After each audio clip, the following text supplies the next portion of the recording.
एक लड़की अपने बॉयफ्रेंड के साथ घूम रही थी। बाप ने देख लिया तो लड़की को फोन किया। बाप, बेटी कहाँ हो? बेटी, पेपर देने आई हूँ। बाप, बेटी जरा ध्यान से पेपर देना, इस पेपर का रिजल्ट आया तो जान ले लूंगा। शिक्षक, बच्चों क्या तुम जानते हो कयामत कब आएगी? छात्र, हाँ सर, जब वैलेंटाइन डे और रक्षाबंधन एक ही दिन आ जाएगी। मैडम, अगर मैं तुम्हारी माँ बन जाऊं तो तुझे 2 दिन में सुधार दूंगी। छात्र, मैडम मैं अभी जाके बापू को बताता हूँ कि बापू तेरी तो लॉटरी लगने वाली है। एक बार एक इंजीनियरिंग के सभी प्रोफेसर को एक विमान में बैठाया गया। फिर घोषणा किया गया कि ये विमान आपके छात्र ने बनाया है। सब प्रोफेसर उतर गए पर प्रिंसिपल साहब बैठे रहने रहे। लोगों ने पूछा, आपको डर नहीं लगता? प्रिंसिपल, मुझे अपने छात्र पर पूरा भरोसा है, यह स्टार्ट ही नहीं होगा।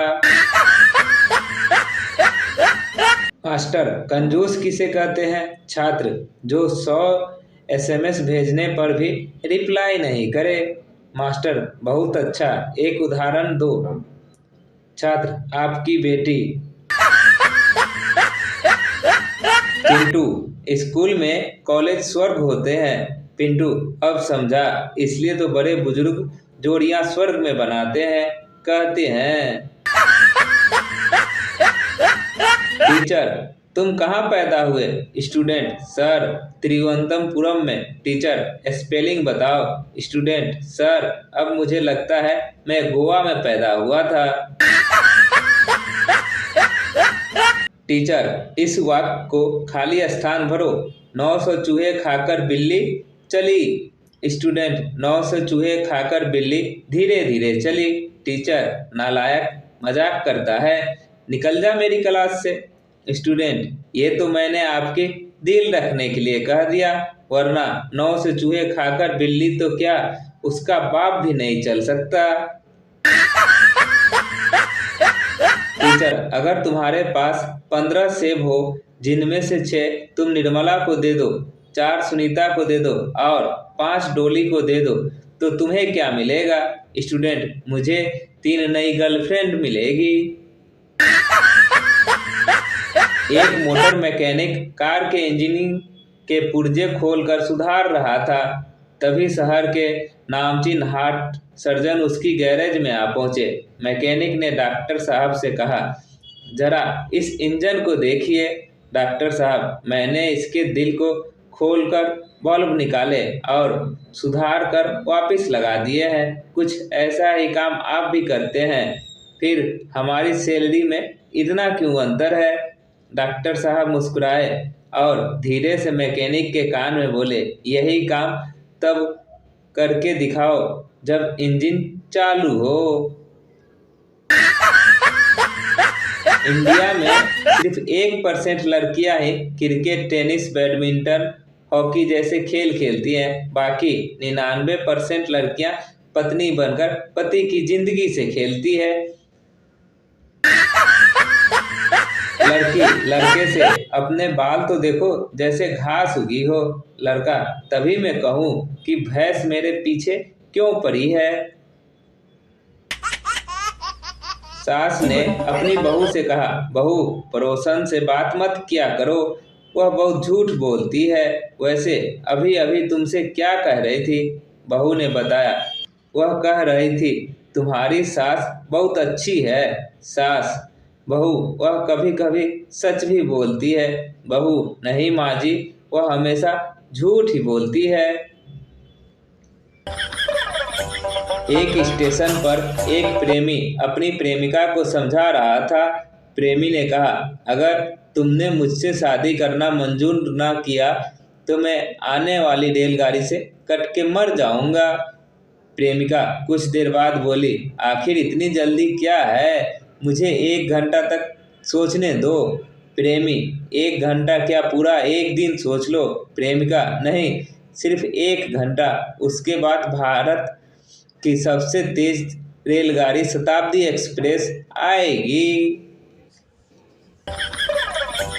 एक बार एक सज्जन बाहर जाते समय अपने बच्चे को समझा रहे थे, मेरी गैर मौजूदगी में किसी का फोन आ जाए तो कहना पिताजी बाहर गए हैं, और सुनो अच्छी तरह बोलना, गधे की तरह ही मत करना। थोड़ी देर बाद उस सज्जन के दोस्त का फोन आया। एक बच्चा बोला, पिता बाहर गए हैं, और सुनिए आप अच्छी तरह बोलिए, गधे की तरह ही मत करिए।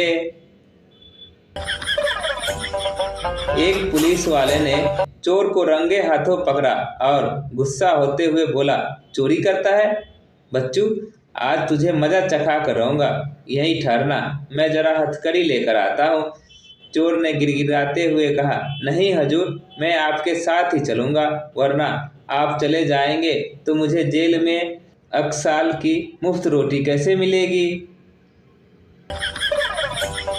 कवि ने संपादक को बताया, मैंने यह कविता भावना के बहाव में आकर लिख दी है, आप कृपा करके इनका वर्गीकरण कर दीजिए कि ये साहित्य के किस धारा में आती है। संपादक ने पढ़कर कहा, यह सब कविताएं गंगा की धारा के लिए उपयुक्त हैं। एक बार एक नेता घर देर से पहुंचे तो उनकी पत्नी उन पर बरस पड़ी। यह देखकर उनके पड़ोसी ने पूछा, आप इतने महान वक्ता हैं, फिर घर में आपकी बोलती बंद क्यों हो जाती है। नेताजी ने कहा, दरअसल बोलना मैंने पत्नी से ही सीखी है। एक आदमी ने दूसरे आदमी से कहा, कमाल है, आपका बेटा आप पर भी हाथ उठाता है। दूसरा बोला, क्या करूं यार, उसकी माँ पर जो गया है। माँ, मैं भी तालाब में तैरना चाहता हूँ। माँ, नहीं बेटा, डूब जाओगे। पुत्र, लेकिन पिताजी तो घंटे भर से तालाब में तैर रहे हैं। माँ, बेटा तुम्हारे पापा का बीमा हो चुका है। डॉक्टर ने अपनी प्रेमिका से कहा, मेरी दवाओं का असर तो 5 मिनट में हो जाता है। प्रेमिका बोली, इसलिए एक बुद्धिमान ने तुम्हारे दवाखाने के सामने कफन की दुकान खोल ली है। प्रेमिका ने रट लगाते हुए अपने प्रेमी से कहा, मैं तुम्हें चाहती हूँ। प्रेमी, हाँ, तो मुझसे शादी करोगी। प्रेमिका ने कहा, प्लीज विषय न बदलो। अध्यापक, बताओ कुतुब मीनार कहाँ है। छात्र, जी नहीं मालूम। अध्यापक, बेंच पर खड़े हो जाओ। छात्र खड़े होकर, सर कुतुब मीनार अभी नहीं दिख रही है। एक कलाकार ने एक आदमी को बताया, भाई साहब, यह चित्र एक घास खाती हुई गाय का है। आदमी ने कहा, लेकिन इसमें घास तो दिखाई नहीं दे रही है। कलाकार बोला, घास तो गाय खा गई। आदमी ने पूछा, और गाय कहाँ गई।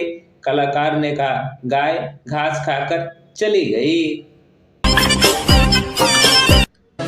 एक महिला ने अपनी सहेली से पूछा, बहन तुम चूड़ियां क्यों नहीं पहनती। सहेली ने बताया, रोज रोज मेरे पति देर से आते हैं और फिर झगड़े में चूड़ियों का नुकसान हो जाता है। एक आदमी ने कवि को बताया, आपके कविता गाते ही 200 आदमी बिल्कुल शांत हो गए। कवि ने पूछा, सच। आदमी ने कहा, क्योंकि वे सब सो गए थे। रात के 12 बज चुके थे। बच्चा सोने का नाम नहीं ले रहा था। माँ ने उसे समझाया, माँ बहुत देर हो गई है और तू अभी तक सोया नहीं। देख बेटा, मुर्गी के बच्चे अंधेरा होते ही सो जाते हैं। बच्चे ने जवाब दिया, लेकिन मम्मी, उनके साथ मुर्गी भी तो सो जाती है। नौकर ने अपने मालिक को बताया, साहब मोची कह रहा था कि उसे अभी तक जूते की मरम्मत के पैसे नहीं मिले हैं। मालिक बोला, अरे पैसे नहीं मिले तो उस पर कौन सी आफत आ गई, उससे कहना बारी आने पर मिल जाएगा। अभी तो जूते की दुकान का दाम भी बकाया है। एक आदमी एक लड़की से शादी करना चाहता था। उसने उसके पिता से कहा, मैं तुम्हारी लड़की के वजन के बराबर सोना दूंगा। लड़की के पिता ने कहा, मुझे कुछ समय दीजिए। आदमी ने पूछा, सोचने के लिए। लड़की के पिता ने कहा, नहीं, अपनी लड़की का वजन बढ़ाने के लिए। दोस्तों, आपको हमारी जोक कैसी लगती है कमेंट कर कर जरूर बताएं। अच्छी लगती है तो लाइक कर दें और चैनल को सब्सक्राइब कर दें। हाँ दोस्तों, और अपने दो दोस्तों के साथ शेयर भी करें ताकि वो भी जोक का मजा ले सके। धन्यवाद।